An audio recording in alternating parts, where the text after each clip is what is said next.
काले कानून वापिस लो, वापिस लो, वापिस लो, काले कानून वापिस लो, वापिस लो, वापिस लो, नए कानून वापिस लो, वापिस लो, वापिस लो।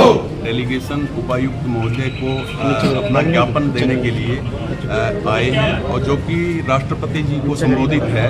हमारा सरकार से राष्ट्रपति जी से ये निवेदन है कि जो 3 नए कानून सरकार लेके आई है उनको वापस ले और जो पहले के कानून हैं आईपीसी, सीआरपीसी और एविडेंस एक्ट उसको लागू रखे, क्योंकि इन कानूनों में खामियां हैं और ऐसी खामियां हैं जिसमें कि न्यायपालिका की पावर्स को कम कर दिया गया है और पुलिस की पावर्स को बढ़ा दिया गया है। इससे भ्रष्टाचार बढ़ेगा और जो सरकार का और डिक्टेटरशिप वाला रवैया है उसमें जो लोकतंत्र में आम जनमानस सुरक्षित महसूस नहीं कर पाएगा।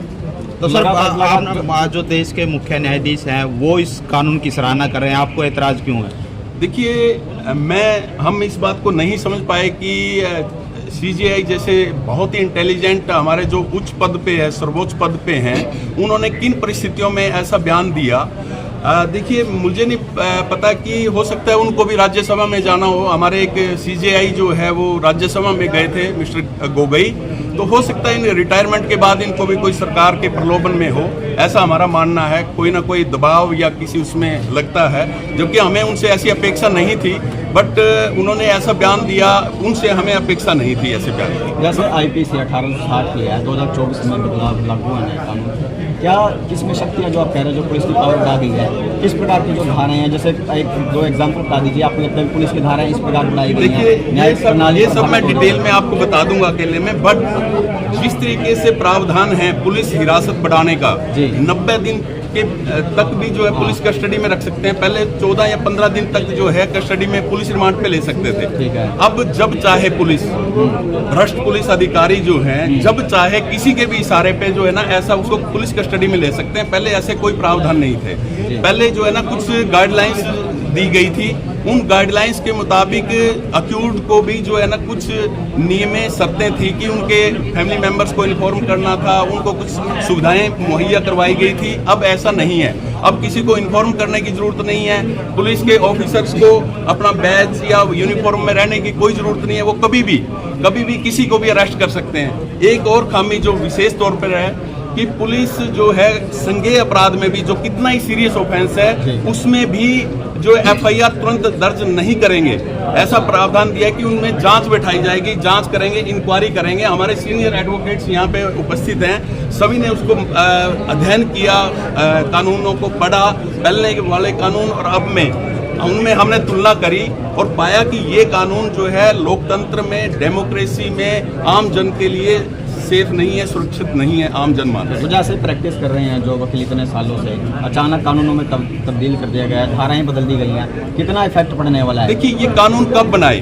विपक्ष के 146 सांसदों को निलंबित करके पार्लियामेंट से बाहर घसीट कर उनकी अब्सेंस में ये कानून बनाए गए। ना कोई चर्चा की गई, ना कोई किसी पे विचार विमर्श किया गया, ना किसी लीडर ऑफ अपोजिशन को विश्वास में लिया गया। बिना बहस के, बिना चर्चा के देशवासियों के साथ एक धोखा किया सरकार ने। हमें सरकार से जो है ये मांग करते हैं कि इन 3 जो कानून हैं, ये जो फिर से 3 कानून लेके आए, जो पहले कृषि कानून लेके आए थे उनको वापस लिया, अब जो है अब फिर 3 कानून ये जो है बिना बहस के, बिना किसी उसके जो है एकदम से जो है ना लागू कर दिए 1 जुलाई से। उसका हम विरोध करने के लिए यहाँ सभी एडवोकेट्स जो हैं आए हैं और जो है आपसे भी ये कि आप जनमानस को बताएं कि ये जो कानून हैं ये जन विरोधी हैं, जनहित में नहीं है। जो 3 नए कानून बनाए गए हैं, आज आप डीसी के पास पहुंचे हैं, आपको लगता है संसद इन कानून को दोबारा वापसी लेगी? देखिए, हमारा काम है विरोध करना, प्रोटेस्ट करना, और सरकार क्या करती है क्या नहीं करती है हम जरूर अपनी कोशिश करेंगे।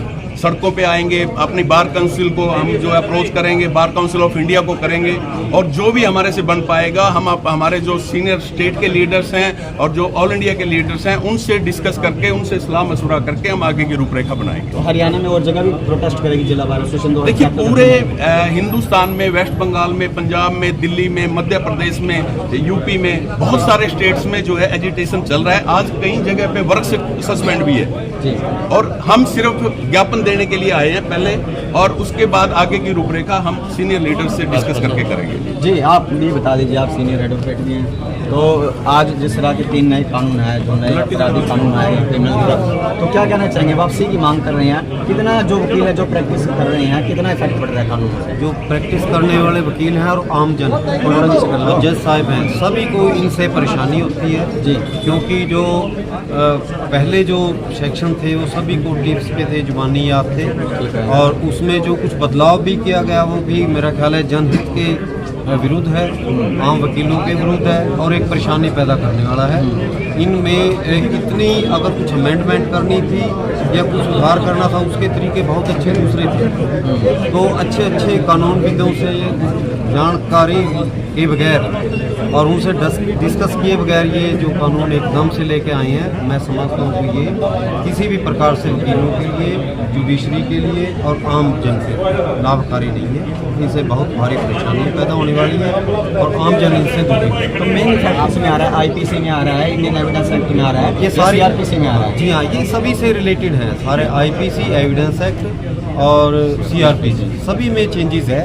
और जो गैर जरूरी है उसके बगैर इसमें सुधार किया जा सकता था। तो बिना विचार विमर्श किए, बिना इसका गहन अध्ययन किए, एकदम से पूरे लोगों को जो है परेशान करने का कारण है। अगर केंद्र सरकार इसमें अमेंडमेंट करना चाहे, इन नए कानूनों में जो वकील अगर रख दे इसमें अमेंडमेंट होना चाहिए, तो उसके बाद स्वीकार करने को तैयार है या उसके वापसी बाद होना हाँ, चाहिए? सुधार भी अगर कोई है तो उसमें अमेंडमेंट होकर उसमें सुधार हो सकता है और गुंजाइश भी रहती है हमेशा। लेकिन एकदम से ये बल देने से तो सभी को, पब्लिक को भी, वकीलों को भी, जुडिशरी को भी, सभी को इसमें नुकसान, भारी नुकसान।